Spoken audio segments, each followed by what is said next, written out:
When it comes to game design, you have to start simple. You have to start with like an idea.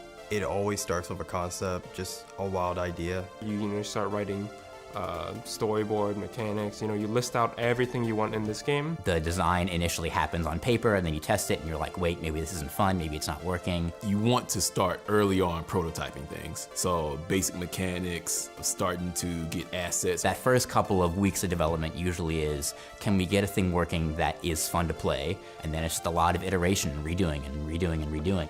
Even though you detail every part of the game in the document, somewhere down the line you'd be like, maybe I should adjust this mechanic or add this one in. You cannot expect that the exact plan that you had when you first started will be exactly what you end up with. So it's really just a living design project, and I think that's just one of the more interesting things for me. It's always changing, nothing is always set in stone. And then it's just a lot of iteration, redoing and redoing and redoing until you get something that actually ends up being fun. And you can just tell, you press A and you watch your character jump and you're like, that's it.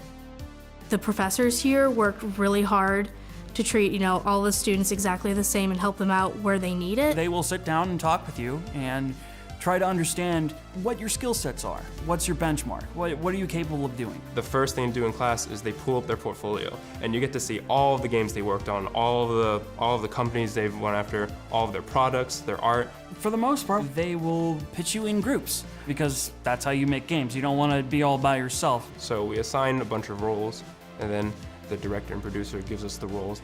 The project will not come together unless you're collaborating positively with everyone around you. Honestly, before I got here and was in the game design program, I was a little bit apprehensive from doing collaborative work, but here people are very dedicated to what they're working on. They know what it is they want to do, and they want to strive to being as good as they can. You just see a wide variety and diversity of just people. Before I came here, I didn't really know that many people. I was pretty closed off to myself. But after working in so many groups of people, I've met some really amazing friends I'll most likely have for a very long time, and I think that's the best part of it. We're gonna make a game together, and all of us, games are our passion. There is a certain element of dedication, I think, required. There's going to be moments where you're just completely pissed off that nothing's working and you're just having so much trouble. But if you keep pushing through that, when you get everything working, there's always that sense of accomplishment and joy that what you're trying to create is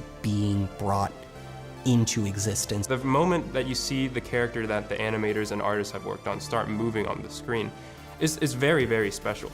Being able to see them actually move around in the environment that they're going to be in the final game is just something that's very satisfying. Even if it moves really clunkily, you realize you can fix it, but it's moving. To know that these bits and pieces are all coming together into sort of a quilted design, I would call it. You normally only work on the parts of the quilt that you've been assigned to, and then putting it together, you're making a larger masterpiece. When you step back to look at it, it's a lot more than you were expecting it to be. But I think for me, the main essence of it is the wanting, the passion to create something that satisfies you. It's like your baby.